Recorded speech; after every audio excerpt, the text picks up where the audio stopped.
Sveiki visi, atvykę į tinklalaidę Pezlė apie kiną, čia su jumis kino maniakas, kalbinu kino kūrėjus ir industrijos atstovus. Tai iš karto kviečiu mane pasiekti, kad nepraleistumėte turinio, tai mane galite rasti YouTube, Instagram, Facebook, praktiškai visur. Taip pat mano veiklos draugai yra labai faina platforma Žmonės Cinema, kur galite rasti labai išskirtinių ir kokybiškų filmų, kurių galbūt jau kinuose neberodo, tai kviečiu nueiti į jų repertuarą ir ten kažką pasižiūrėti. Ir šiandien yra visai laukia įdomus pokalbis, kadangi šnekuosi su prodiuserė Marija Razgutė. Tai labas. Labas.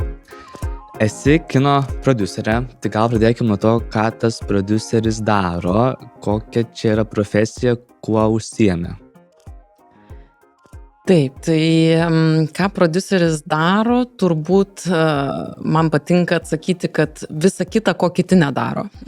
Žinai, nes visi, kaip kažkada tu einant čia į studiją sakei, kad žinau, ką režisierius daro, taip. Visi žino, ką aktorius daro, bet ką daro prodiuseris, tai vat jis ir daro viską, ko nedaro kiti, kuriuos visi labai gerai žino, ten operatorius, režisierius, aktoriai.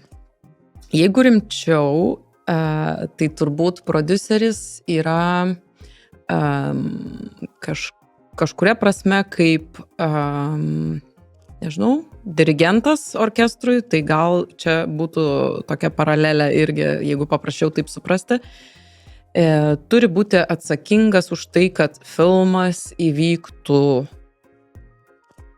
tam tikram laiko etape, su tam tikra komanda, kad visi žinotų, ką jie turi daryti ir kad padarytų, kad visi turėtų priemonių daryti tai, ką jie turi daryti. Kalba eina ir apie finansus, ir apie kažkokius kitus išteklius.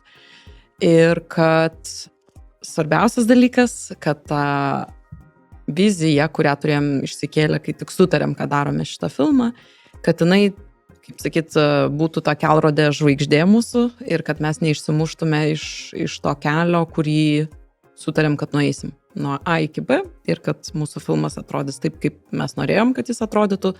Aišku, kažkur eigoje kartais tenka turėti tam tikrų kompromisų dėl, nežinau, tam tikrų force majeure arba dar kažkokių tai, kartais ir keičiasi ta vizija ir mes priimam sprendimą, bet tada sąmoningai, kad ta vizija šiek tiek kinta, nes filmo gamybos procesas, kaip žinai, yra ilgas, 3-4 metai, tai be abejo, kad tai, ką sugalvoji dieną numeris 1 ir tai, kas bus dieną 487, gali šiek tiek jau skirtis. Bet man atrodo, kad prodiuseris tas, kuris laike, erdvėje ir turbūt kažkokiam tai emociniam lygmenį palaiko visus teisingą kryptimį keliauti. Ir palaiko tą ryšį, palaiko komunikaciją su visais. Ir yra, sakykime, mano nuomonė, režisierius ir prodiuseris tie du žmonės, kartu vedantis visą procesą į priekį, šiek tiek išsidalyja tais atsakomybėm ir procesais, šiek tiek persidengdami, nes be abejo, kad su komanda dirba ir režisierius, tik tai tas, sakykime, bendravimo tos sritys, bendravimo klausimai dažniausiai vis tiek yra skirtingi. Tai nežinau, ar atsakiau klausimą, ar aiškiau, ką daro. O jeigu iš techninės pusės labiau, tai ar, pavyzdžiui, tenka rašyti paraiškų finansavimui gauti? Be abejo.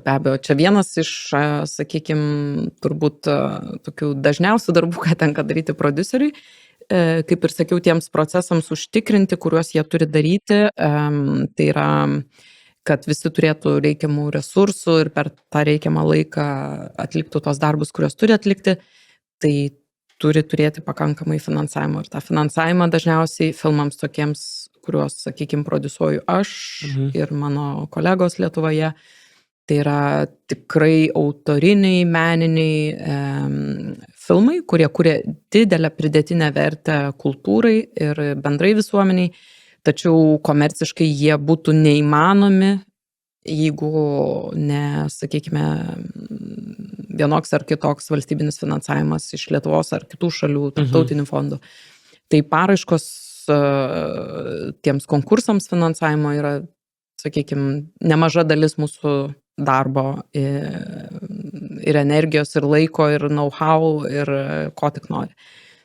Tai yra būdas, sakykime, tą projektą pristatyti ne tik Lietuvoje, būdas pristatyti ir koprodiuserių šalyse, nes, pavyzdžiui, mes filmus, kuriuos produsuojame, tai, nežinau, jau ilgą laiką, tai yra 100% visi filmai tik tai bendros gamybos. Tai reiškia, kad darome juos iš dalies su Lietuvos finansavimu, iš dalies su kitų šalių, kokių šalių, tai vėl kiekvieną kartą priklauso nuo filmo.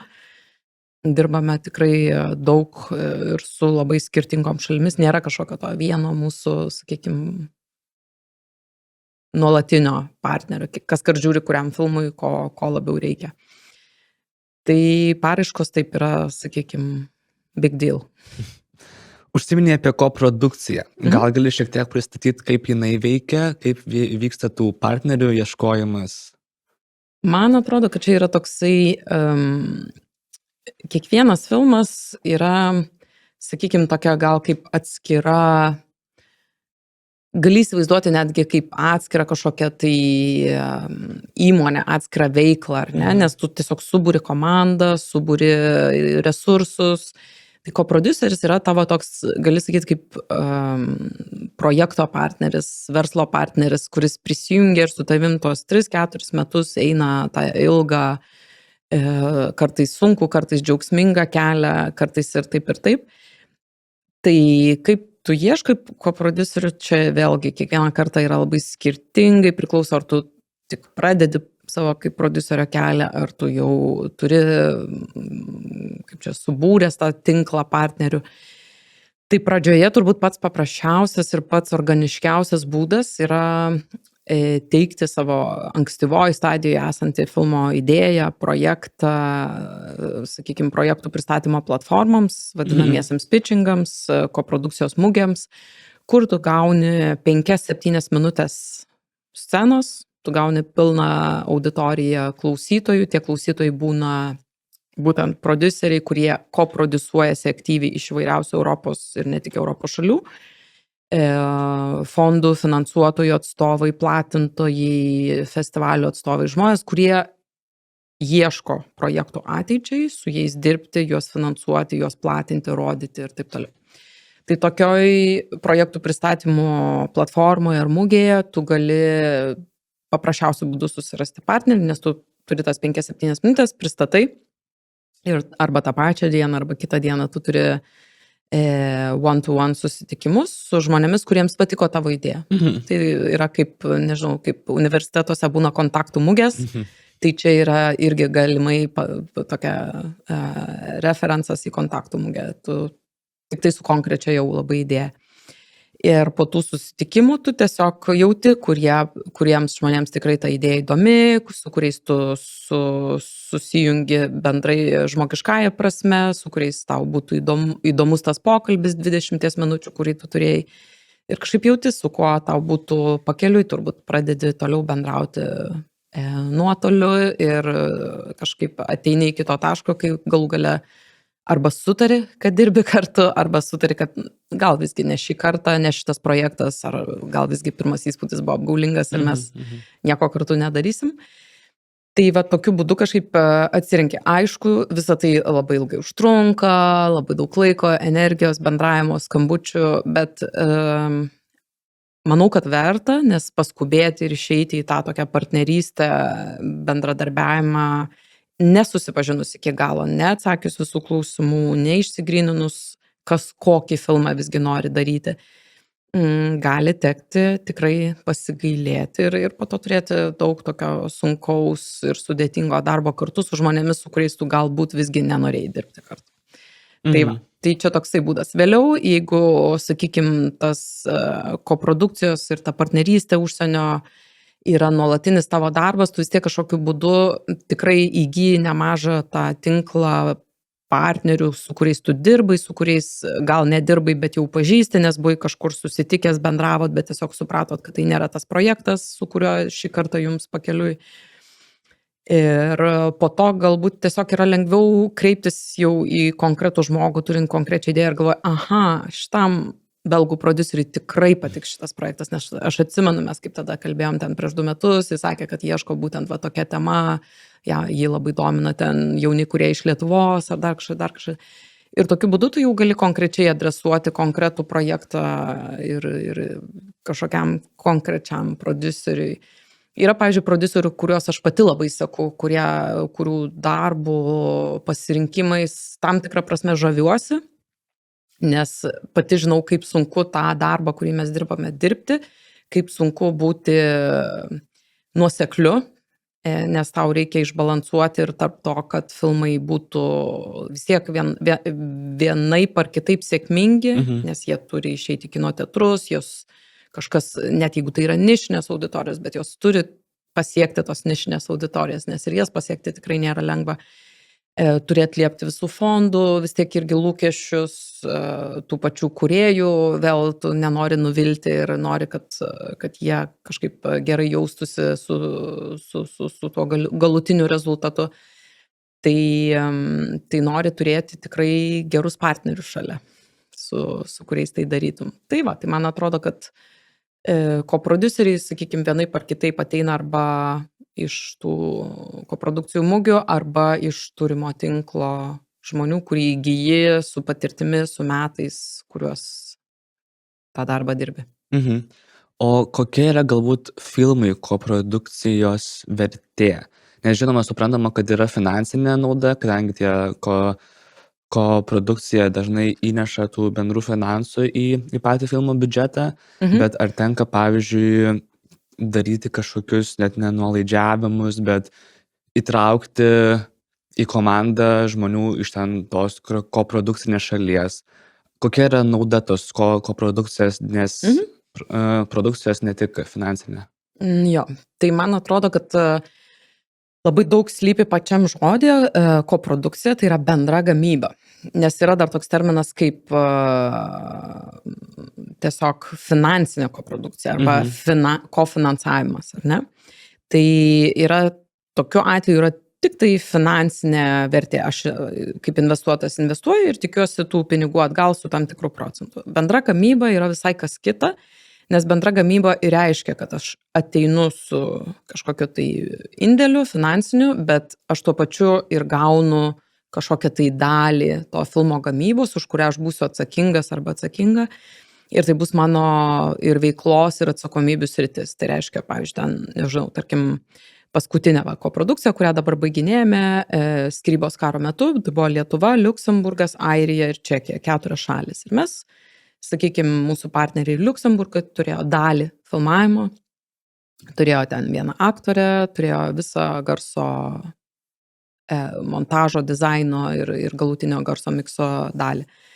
Tai jie žino, kad yra atsakingi už šitą dalį, reiškia, jie tą dalį turi finansuoti, visas jo išlaidas ir galų gale, kaip čia, kokybiškai atlikti, suderinus, aišku, su mumis, nuolatos bendradarbiaujant ir, kaip čia, įjungti tą dėlionės detalę į galutinį filmą laiku, vietoj, su tuo kokybiniu standartu, kurį mes savo išsikėlėm pačioj pradžioj, vėlgi atitinkant tai mūsų, sakykime, vizijai meniniai filmo. Tai yra bendra gamyba, tai yra koprodukcija. Ne dėl to, kad jie atnešė pinigų, bet dėl to, ką už tuos atneštus pinigus jie padarė. Ne? Tai čia toks gal techninis paaiškinimas, ne? Kuo skiriasi kofinansavimas nuo koprodukcijos. Dabar, kodėl man patinka bendra gamyba? Man vienas iš pagrindinių dalykų tikrai yra be galo įdomu, nes, pavyzdžiui, tavo koprodiuseriai yra tau kaip pirmieji tokie, galima sakyti, bandomieji žiūrovai, kurie pirmiausia, aišku, skaito scenarijų, ar ne? Ir tie žiūrovai yra gali sakyti, iš visos Europos, iš viso pasaulio, jie perskaito scenarijų, turėdami visiškai kitą kultūrinį, socialinį, politinį backgroundą. Jie paskaito ir sako, wow, kaip ten man patiko, nežinau, pabaiga, kur mes galvom, kad, o ne, čia ta pabaiga tokia labai lietuviška, turbūt niekas nesupras. Ir tu tada supranti, jeigu žmogus iš Liuksemburgo su absoliučiai kitu, sakau, kita terpė, jam sako, kad labai patiko, tą patį pasako tavo airė kolega ir čekai ir visi, tu supranti, kad visgi čia mes klydom, tai yra itin universalu, net jeigu mes galvom, kad tai kažkaip čia labai pas mus kultūriškai, tik tai Lietuvoje tai supras. Ir lygiai tas pats yra su kitais niuansais, kur tu galvoji, galbūt tai yra labai universalu ir visiems suprantama, bet matai, kad visi įvardė, kad čia gal kažkaip ne iki galo aišku kažkas. Ir tu tokiu būdu bendraudamas su ta savo pirmąja, tokia, galima sakyti, bandomąja auditorija, tu dar labai ankstyvoje stadijoje gali šlifuoti savo scenarijų, diskutuoti ir panašiai ir panašiai. Kitas dalykas, tavo partneriai atneša labai daug skirtingų talentų, kurių tu galbūt neturėtum tokio plataus pasirinkimo Lietuvoje. Ir nesakau, kad jie ten geresni ar kažkaip, bet tiesiog tu sutinki daug žmonių, kurių kitu atveju nebūtum sutikęs. Ir mes vis tiek, kaip bebūtų, gyvenam mažoj šaly. Tai labai yra įdomu nuolatos, sakykime, tą cirkuliaciją tokia turėti tiek su tais partneriais kitų šalių, nes vėlgi mes vieni iš kitų labai daug mokomės, nors esam kolegos, bet natūralu, kad skirtingose šalyse mes kažką vis tiek kažkokius, kad ir niuansus darome kitaip. Ten, nežinau, galų gale, kad ir toks kasdienis kažkoks projekto valdymo niuansas, kurį tu, kaip įdomu, kad jūs taip darot. Ir gal aš šitą pasiskolinsiu irgi po to savo darbę.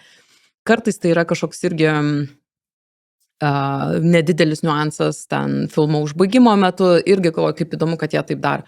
Kartais tu supranti atvirkščiai, kad šitą dalyką mes fainiau darom. Ir taip, tas pasitikrinimas tau vėlgi leidžia būti labai kažkokiu tai kokybės standartą išlaikyti, kad tu neatsilieki niekur nuo kitų savo kolegų partnerių Europoje, esi up to date ir darai savo darbą geriausiai, kaip gali daryti. Ir paskutinis turbūt dalykas, kas man labai patinka su koprodukcijom, turbūt, kad kažkaip automatiškai gaunasi tas, matyt, įvairių partnerių ir talentų prisidėjimas iš visos Europos. Ta filmą iš tikrųjų nuo labai ankstyvos stadijos jis tiesiog užprogramuotas būti tarptautinė auditorijai skirtas. Ir tu iš karto kalbi su tarptautinė auditorija ir jis neužsidaro kažkur mažos šalies, sakykime, platinimo cikle.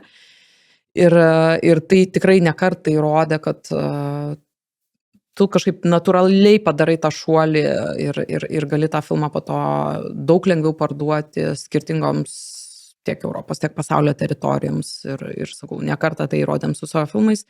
Ir man tas labai kažkaip, nežinau, smagu, kad tiek daug darbo ir energijos įdėjus, tu gali po to tą atgarsį gauti tiek iš, nežinau, iš Meksikos, tiek iš Japonijos, tiek iš JAV, Britanijos ar Airijos, ar dar kitų pasaulio kampelių iš žiūrovų, kad kaip smagu, pamačiau jūsų filmą, kaip patiko ir kaip smagu, kad mes galim tą temą kalbėtis, tikrai tą žodžio prasme su viso pasaulio žiūrovais. Tai turbūt tiek. Gal ką visai būtų įdomu paminėti, kad visai neperseniausiai Talino kino festivalyje viena iš jūsų koprodukcijų Becoming, nežinau kaip lietuviškai jau yra. Pavadinimas lietuviškai yra Nugalėtoja. Nugalėtoja. Irgi buvo prodiuseriai apdovanoti už geriausią Baltijos šalių koprodukciją. Tačiau noriu dabar gal iš karto keliauti prie filmo, jau kurį paminėjote, Skrybos karo metu ir apie festivalius. Kadangi jisai pateko į vieną iš top 5 pasaulio didžiausių festivalių, Sundance, tai ar prodiuseriai dirba ir su festivaliais? Dabar dėl top 5 čia jau gavom pilos, kažkas sako, kas pasakė, kad čia top 5, iš kur čia, kas sudarė tą top 5. Tai taip yra daug skirtingų nuomonių, kas yra tas top 5. Kažkas sako, kad tai yra Kanai, Berlynas, Venecija, Sundance'as ir Torontas. Kažkas sako, ne, tikrai jau ne Sundance'as, čia daug svarbiau įtraukti yra Locarno. Kažkas sako, ne, Locarno ir Sundance'as turi būti, bet neturi būti Toronto. Ir tai čia galim kristi nuo kėdės ir ginčytis iki vakaro, kas yra tie 5. Bet mums top 5 yra, sakykime, toksai. Jeigu kažkas turi kitą nuomonę, mes ją tikrai priemam, viskas yra gerai, tikrai nesiginčiusim, bet turbūt Sundance'o reikšmės nepriklausomam kinui ir tiek amerikietiškam kinui, tiek europietiškam kinui yra be galo svarbus. Ta svarba gal irgi yra iš to, kiek nedaug filmų pakliūna į Sundance'ą, jų tas World Dramatic Competition yra tik iš 10 filmų. Aišku, kad filmų jie gauna 4-5 tūkstančius ir iš to kiekio filmų patenka 10. Tai yra kažkoks tikrai vienas siauriausių piltuvėlių festivaliuose, koks egzistuoja. Tai čia apie skaičius kalbant, koks klausimas buvo, jau paviršau. Apie festivalius, santykis prodiuserio su festivaliais. Čia iš tikrųjų labai priklauso. Mes irgi, pavyzdžiui, pasaulinę premjerą dažniausiai užsitikriname mes patys, kaip prodiuseriai, bet tai yra labai toks niuansas su kiekvienu filmu yra iš tikrųjų kitaip. Ir kiekvienam prodiuseriui yra kitaip. Ir labai priklauso iš kokios tu šalies, kaip ten kokia tavo patirtis ir koks santykis su pardavimo agentais. Paprastai tariant, mes būdami filmų iš Lietuvos, kuris yra lietuvių kalba, tai iškart tu patenki tokį vadinamą nedidelių filmų kategoriją. Vien dėl to, kad filmas yra lietuvių kalba, tad tokiam filmui užsitikrinti pardavimo agentą dar scenarijaus stadijoje yra be galo sunku. Mums tai yra tekę vieną kartą padaryti. Visais kitais atvejais mes sales agentus susirandam, sutartį pasirašom postprodukcijos stadijoje, kai filmas jau yra baigtas.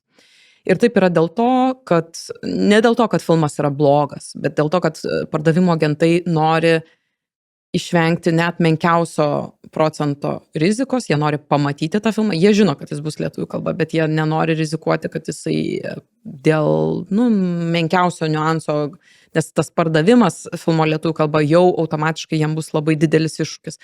Tai visa kita turi, kaip sakyt, būti krem de la krem, kad jie sutiktų dirbti.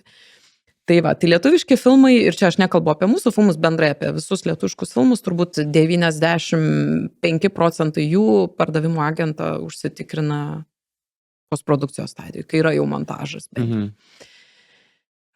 Tai reiškia, kad festivaliam filmą tu irgi pradedi siųsti turbūt užrakinus montažą ir kažkiek padarius postprodukcijos, nes vėlgi tas laiko juosta yra įtempta, tu dažniausiai nufilmavęs filmą nori suspėti jį pateikti tai Berlynui, tai Kanams, tai dar kažkam.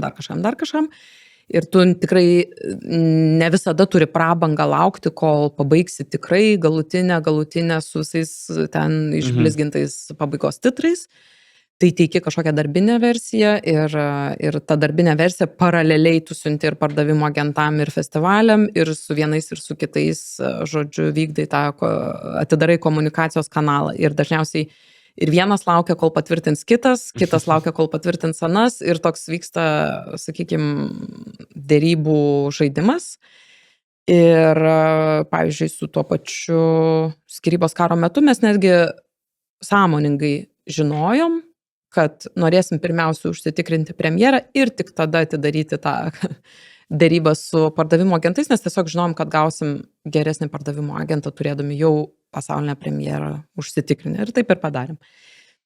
Tai taip, su Sundance'u bendravom mes patys, bet čia visiškai nėra taisyklė, čia yra tiesiog kaip su kokiu filmu nuspręsi arba kaip pavyksta užsitikrinti scenarijaus stadijoje pardavimo agento buvimą. Nes jeigu jau užsitikrini pardavimo agento buvimą, tada tą kontrolę bendravimo su festivaliu nori turėti jie.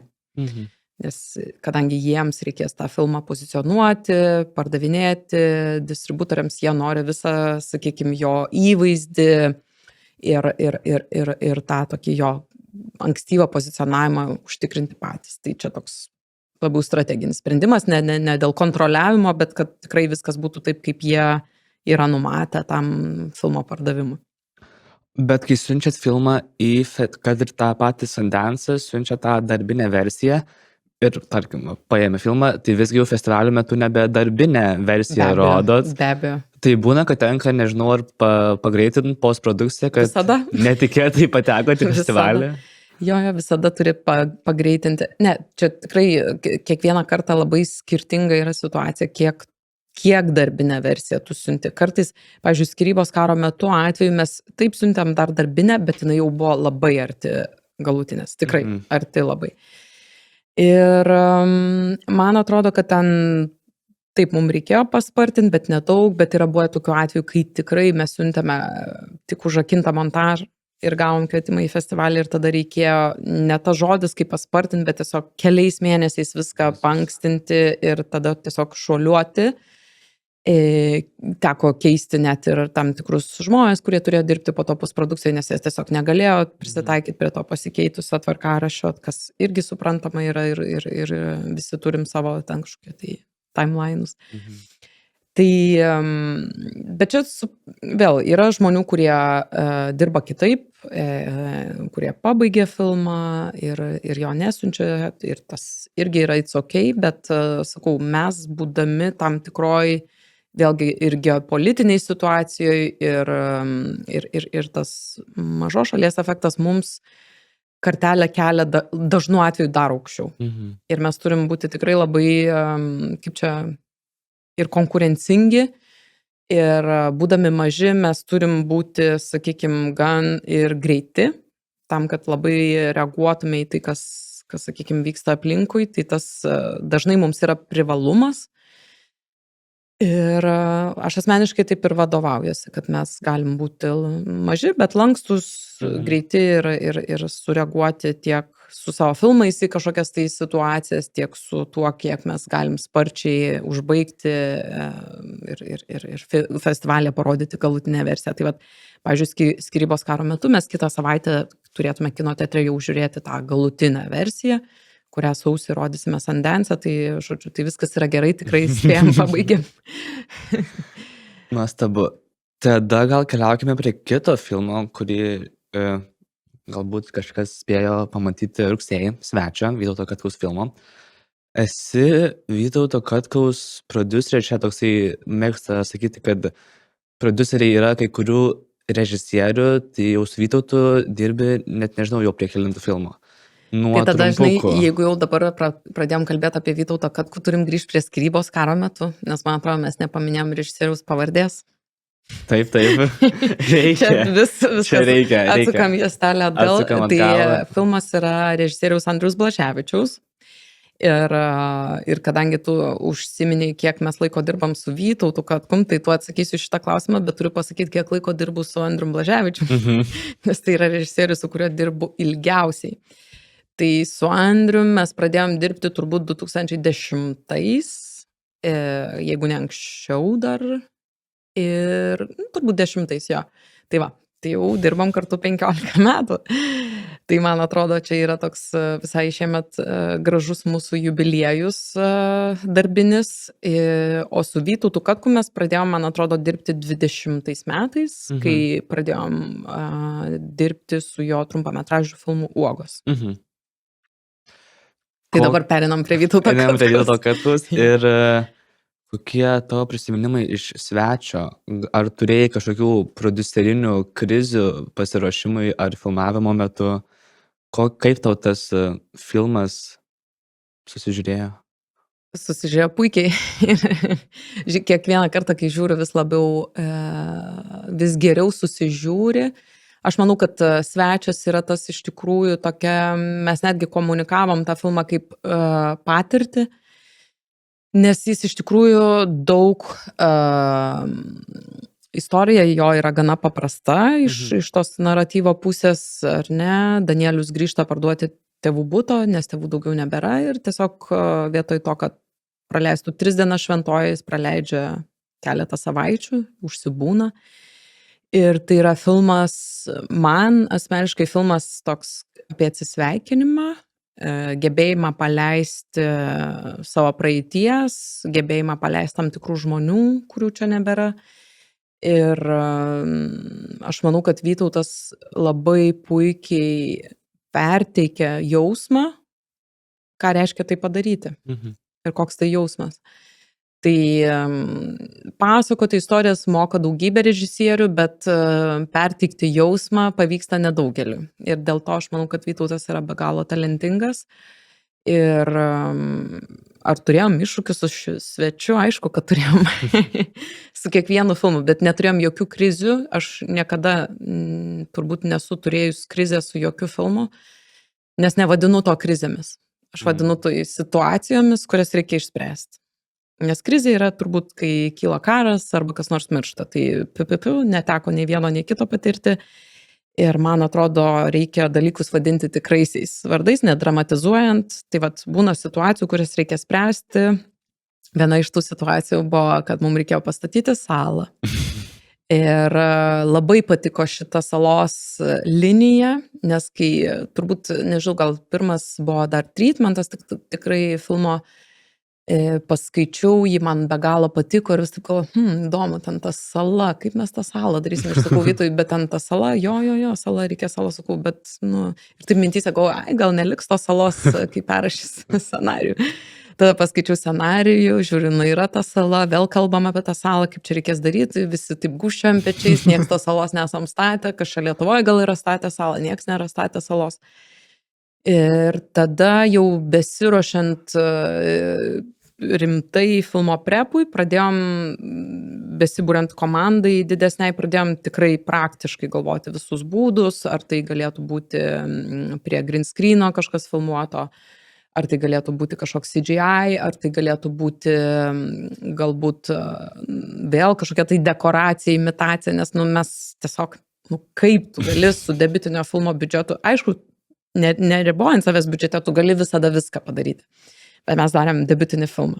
Debiutinis filmas Lietuvoje turi labai aiškę, kaip čia tas, lubas finansavimui. Ir tos lubos yra labai žemos. Tai tu turi labai išmaniai leisti biudžetą ir tikrai nesalas turbūt statyti jūroje.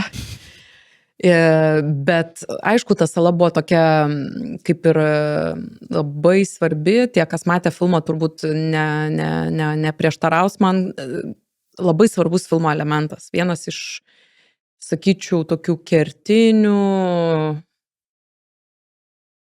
saugių erdvių filmo veikėjų, kurie ta sala yra ir, nežinau, toks turbūt jo vidinis pasaulis, gali sakyti, man asmeniškai, kažkas gal kitaip supranta, bet man tai yra tas saugi erdvė, į kurią tu patenki, kai tu nori pabūti vienas, kai nori pasvajoti, kai nori su kažkuo atsisveikinti. Va, ir jeigu tos salos nebūtų ir filmo turbūt galų gale, aš manau tokia. Tai kai pasiryžom statyti stalą, tai be abejo buvo su mumis nemaža filmo komanda, visas dailės departamentas ir ačiū dailininkėms, tiek Ievai Rojūtei, tiek Lizanei Fransen, kad jos į šitą idėją taip irgi pažiūrėjo labai ir ambicingai, ir labai rimtai, ir atsakingai, ir kažkaip subūrė dar aplink konsultantų, patarėjų ir kitokio plauko partnerių. Priėjom tos išvados, kad mums reikia statyti platformą po vandeniu, iš metalo konstrukcijų tokių, pasitelkiam partnerius, kurie tai daro profesionaliai jūroje.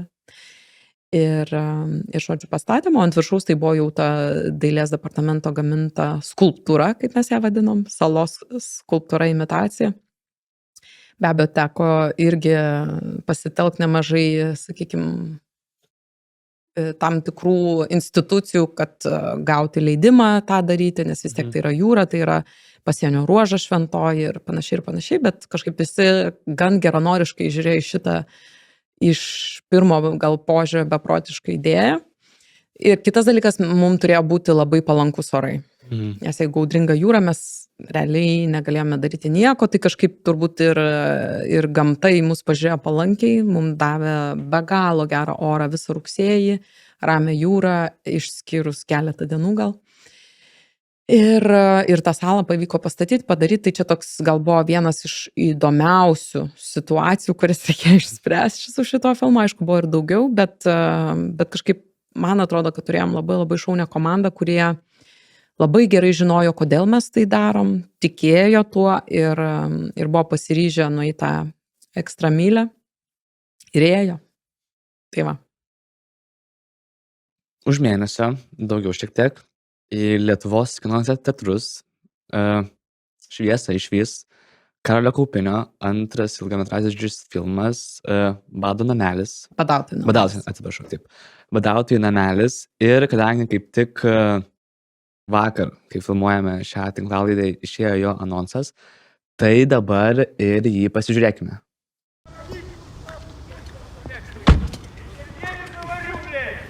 Išeikit patys, nebūsite švyti. Labą dieną. Kas čia vyksta? Jie užėmė televiziją.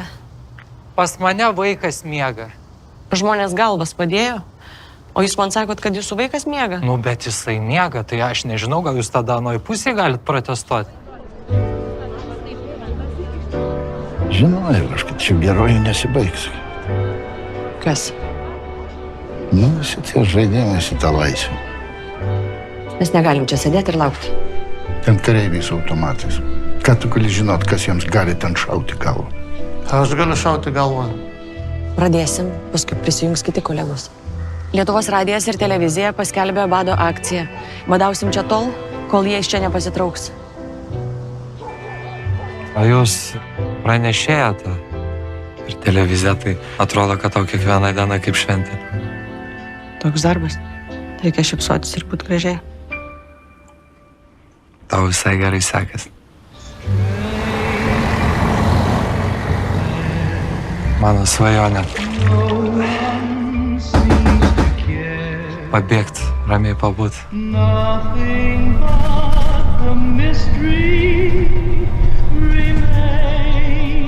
O tu nepasiilgai?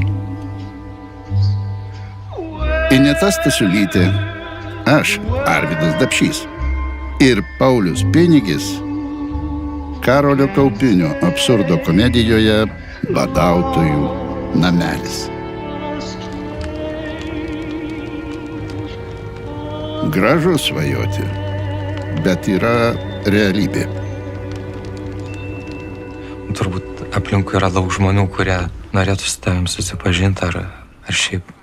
Tu čia norėjai sužinoti, ar aš turiu kažką? Ne, aš tiesiog šiaip paklausiu. Kinuose nuo sausio 30 dienos. Tai kviesime visus tikrai į kinus po to mėnesio. Ir jau ką gali apie filmą pasakyti dabar? Gal gali šiek tiek pristatyti žiūrovams? Galiu. Tai be to, kad yra Karolio Kaupinio antrasis filmas po Nova Lituanijos, kurį išleidom Lietuvoje 20-aisiais. Šitas filmas neįtikėtinai darosi vis aktualesnis. Deja. Deja, turiu pasakyti deja irgi, kaip iš vienos pusės galėtum džiaugtis, nes tavo filmui galbūt tai išeis į naudą, bet irgi pridedu deja, nes filmo pagrindinė veikėja Daiva yra televizijos, Lietuvoje veikiančios televizijos žurnalistė, kuri suorganizuoja protestą priešais televiziją, kai ją užėmė okupantai. Į tą protestą įtraukė buvusi televizijos direktorių, šalia name gyvenantį aktorių ir dar keletą žmonių ten tiek iš radijo, tiek iš kaimynų. Ir jie visi turėdami tą kilnų tikslą, žodžiu, atgauti televiziją, kiekvienas turi iš tikrųjų dar ir savo asmeninių tikslų. Ir tie tikslai, gal aš taip negražiai pavadinau juos tikslais, bet jie labiau turi svajonių. Ir tas filmas iš tikrųjų išorinės aplinkybės juos suvedė į tą nedidelį namuką priešais televiziją. Vėliau po truputį filmas mum atskleidžia tas jų tikrasias svajones. Ir tas mažasias gal svajones kiekvieno asmens, kurios taip kaip dėlionė susideda į tą didžiąją svajonę, į tą laisvę, ar ne, į kurią visi jie norėjo savo šalį atvesti. Tai filmas iš tikrųjų yra labai aktualus šiandien, nes mes visi irgi turime savo tų mažų svajonių, kurios, kaip ir sakiau, kaip ta dėlionė susideda į tai, kad mūsų šalis turi būti laisva, kad mes tų svajonių galėtume siekti.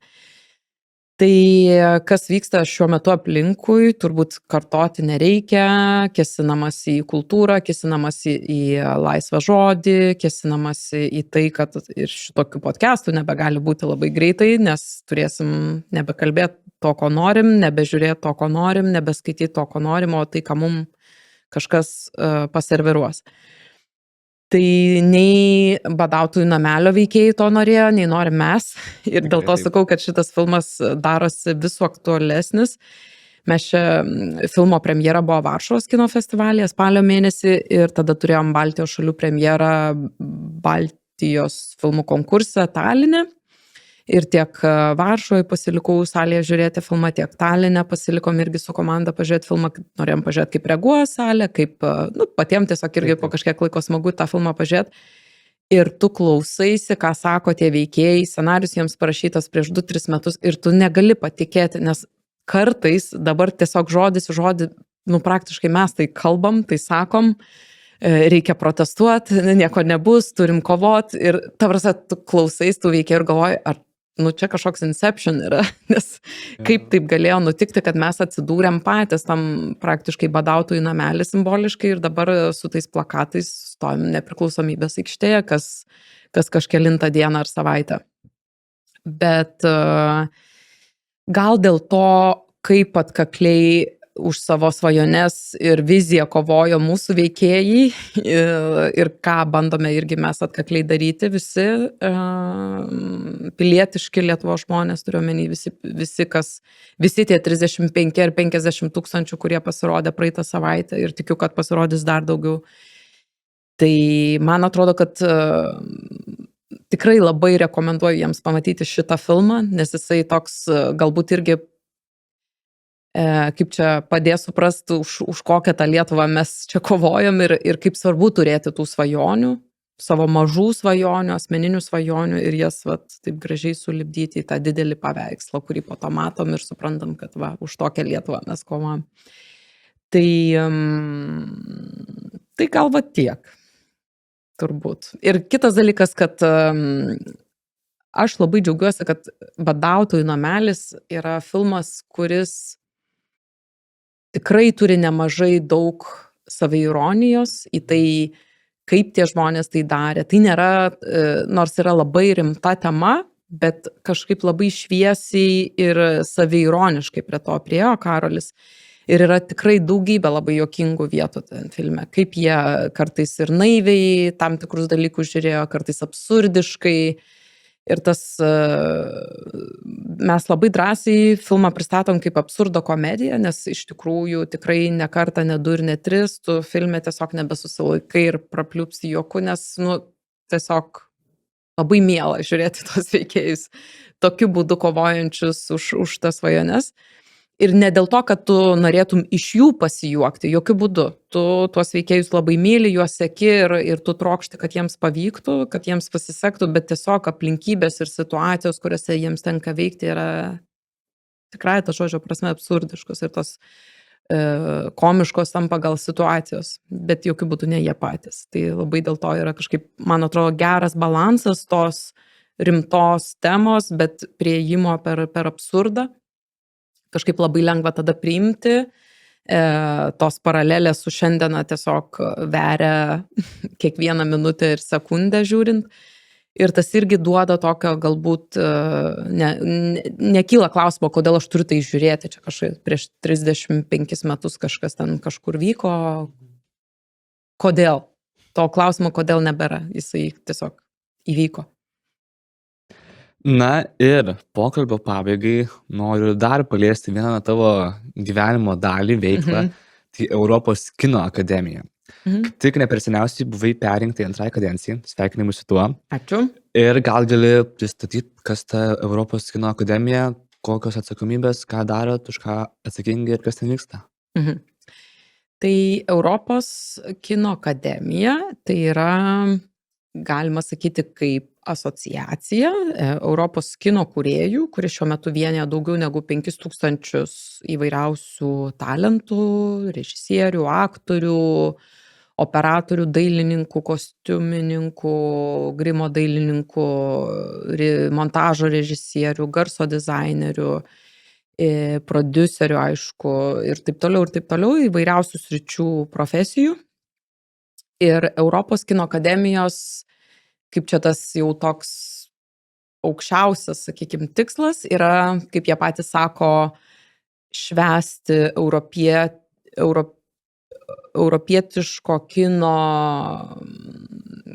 grožį ir tobulumą, taip skambiai tariant.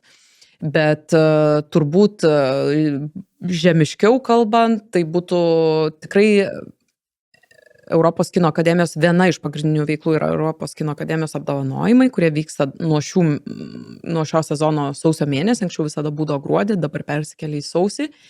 Ir tų apdovanojimų metu norisi parodyti, kiek daug skirtingų kino kalbos būdų ir kiek įdomių, prasmingų, meninė prasme svarbių, estetinė prasme svarbių, visuomeninė prasme svarbių filmų yra sukuriama Europoje ir kad tai yra filmai, kurie įeina į kino istoriją.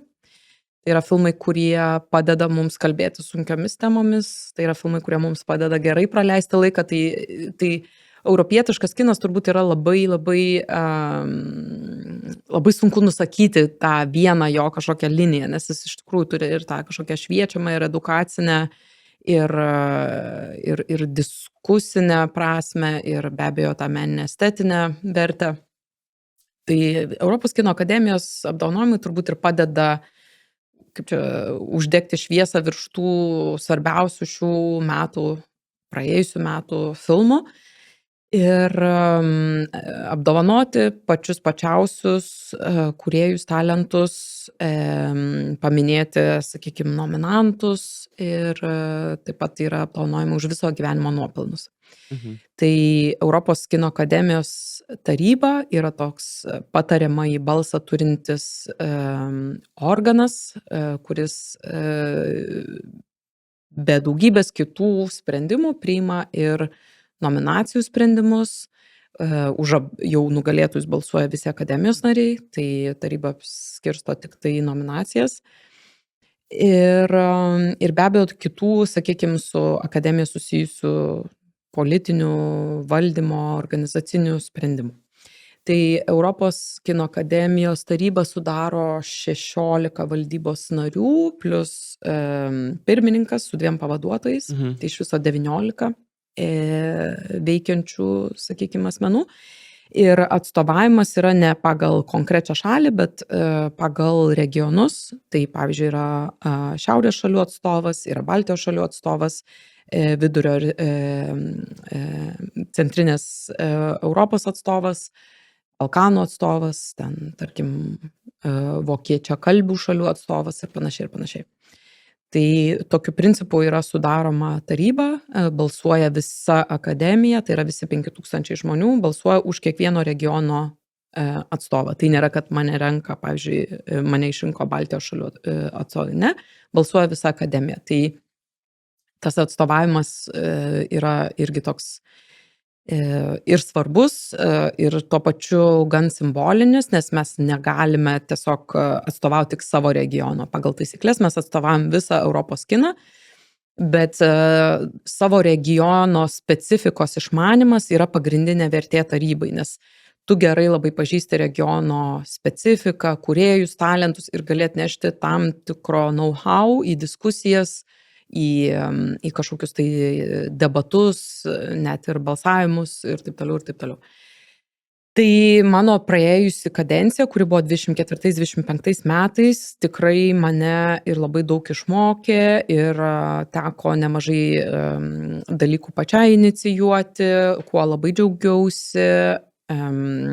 Turėjome vieną iš tarybos susitikimų, tai yra 25 metais balandžio mėnesį visa Europos kino akademijos taryba atvyko į Vilnių ir posėdžiavo 4 dienas Vilniuje. Tai buvo irgi labai svarbus žingsnis, nes Baltijos šalių atstovavimas būtent ir prasidėjo tik nuo 24 metų. Mes niekada neturėjome savo atskiro atstovo, buvom priskirti prie centrinės Europos. Ir tiesioginė to žodžio prasme labai norėsiu, kad taryba atvyktų, susipažintų, pabendrautų tiek su vietos kino industrija, tiek gyvai patirtų mūsų šalį. Nes tai yra labai svarbu tas gyvas kontaktas, gyvas ryšys ir tiesiog tavo asmeninis pabuvimas toj šaly ir turėjimas to įsivaizdavimo. Nes tikrai daugybė tarybos narių nėra, pavyzdžiui, iki to momento buvę net Lietuvoje. Ir jiems labai sunku vis tiek tą turėti Suprasti. įsivaizdavimą, kiek čia mes tą Europą, kiek iš tikrųjų kažkoks tai rytų blokas vadinamasis. Tai aš manau, kad tai buvo labai sveika ir labai svarbu jiems čia pabūti, pamatyti ir tos diskusijos po to visai įgyja kitą prasme, kada žmonės yra tiesiog gyvai pabuvę, pamatę, susipažinę su vietos kūrėjais ir panašiai.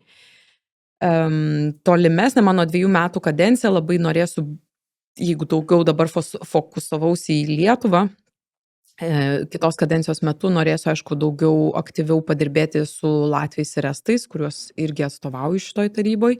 Tai turiu įvairiausių idėjų ir bandysiu su jomis dirbti, aišku, niekaip neužmirštant Lietuvos, bet vėl pradėjus tą pareigybę taryboje buvo sunku ir nenorėjau iš karto dirbti ties visom 3 šalim, galvoju, pirmąją kadenciją tikrai taip aktyviau dirbsiu su Lietuva.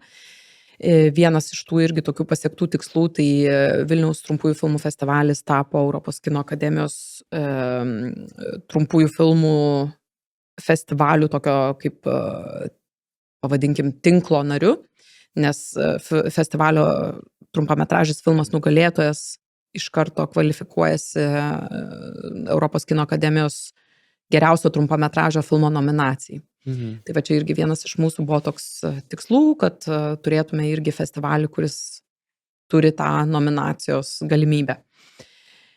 O kita kadencija, kaip ir sakiau, turėsiu daugiau dėmesio ir laiko skirti Latvijai ir Estijai.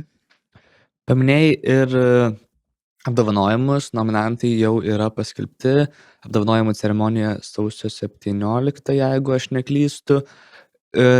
Kitame pokalbėje, jeigu neklystu, Pilno metro pas Austėją Kuskienę, esi pasakojus, kad tenka peržiūrėti labai daug filmų. Tai gal gali šiek tiek pristatyti, kaip vyksta nominavimas, ar jūs žiūrit ir diskutuojat, ar ten tik tai subalsuojat, taškus kažkokius rašot, kaip vyksta tų nominacijų sprendimų priėmimas? Tai tikrai yra labai sudėtingas procesas. Ir kiek jisai sudėtingas, aš supratau tik tai atsidūrus taryboje, nes perskaičius tos dokumentus, taip atrodo pradžioje jisai gerokai paprasčiau. Tai visų pirma, aišku, kad kiekvienas tarybos narys negali peržiūrėti visų tų 100 filmų. Tai yra fiziškai neįmanoma, nes visi tarybos nariai be kita ko yra dirbantis prodiuseriai, režisieriai, aktoriai, tai suderinti to nėra įmanoma. Tai mes pagal tam tikrą principą pasiskirstome tam tikrų filmų kiekių. Pavyzdžiui, šiemet aš peržiūrėjau, dabar jeigu nesumeluosiu, apie 60 filmų, būtent šiuo tikslu. Tai yra, sakykime, toks filmų kiekis, kurį įmanoma suderinti su likusiu savo darbu, nes, aišku, man patinka žiūrėti filmus, aš noriu, bet valandų kiekis paroje yra ribotas. Ir šalia kitų įtemptų darbų daugiau aš asmeniškai turbūt ir nelabai galėčiau pažiūrėti. Ir tai yra filmai, ne kuriuos aš norėjau žiūrėti, bet kuriuos man jau priskyrė peržiūrėti, ar ne? Ir tada mes taip pat turime galimybę prisijungti į tas vadinamasias kaip darbo grupės. Pavyzdžiui, yra atskira nominacija Discovery, kur dažniausiai būna debiutiniai filmai, nedažniausiai visada yra debiutiniai filmai.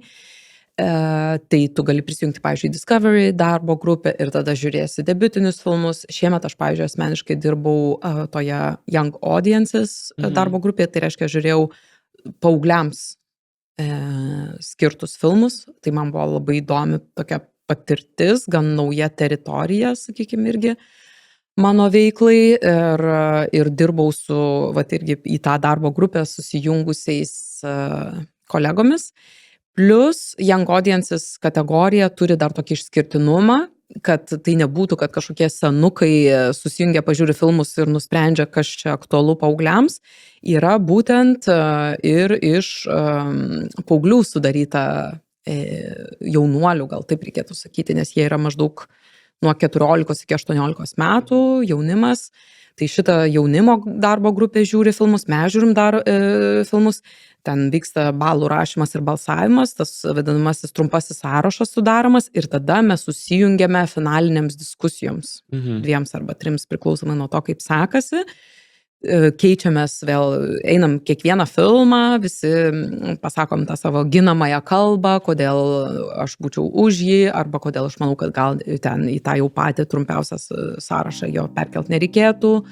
Ir išklausome vieni kitų tos dvi darbo grupės ir tokiu būdu tada sudarome jau bendrą tą trumpąjį sąrašą, kas tampa nominacijų sąrašu, ten tie, sakykime, 3, 4 ar 5 filmai, vėl ten priklauso nuo kategorijos. Ir tada jis jau pateikiamas yra akademijos nariams balsavimui. Tai čia jau konkrečiai šių metų mano darbo patirties. Yra atskira dokumentikos darbo grupė, animacijos darbo grupės, vaidybinių filmų darbo grupė ir ten visa kita. Tai toks gan milžiniškas aparatas ties tuo dirba ir aišku, Europos kino akademijos administracija visą tai koordinuoja, prižiūri, surenka, kad būtų laiku tai balsavimai, diskusijos, kuriam susijungiam online. Tam tikri etapai, nes metų bėgė mes turim tos filmus pažiūrėti, mums atsiunčia vieną dalį, vėliau kitą dalį ir taip toliau. Tai visai toks įpareigojantis procesas laike, bet labai įdomus. Tad lauksime apdovanojimų, žiūrėsime tą sausio 17, kas laimėjo. Ir ačiū už pokalbį, šiandien jau baigsime ir susimatysime kinuose tikriausiai. Tikriausiai, taip, lauksim labai nuo sausio 30 Badautojų namelio. Iki. Iki.